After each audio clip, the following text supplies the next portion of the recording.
Hi, I'm Dr. Ifantides, ophthalmic surgeon at Tyson Eye. If you're over 40 and noticing you need reading glasses, that's called presbyopia, and it's a normal part of aging.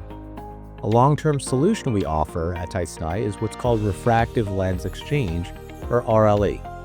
With RLE, we replace your natural lens with a customized intraocular lens, similar to cataract surgery, but done before cataracts develop.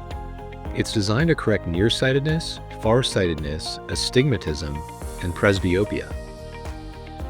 Almost always, the visual quality when corrected inside of the eye is better than putting a piece of glass or a contact lens on the front of the eye.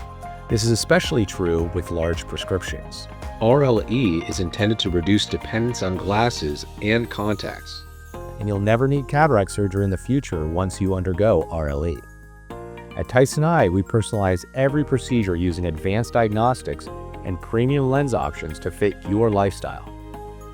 If you're ready for clear vision at all distances, call us or visit TysonEye.com to schedule your consultation. Tyson Eye, modern technology with old-fashioned concern.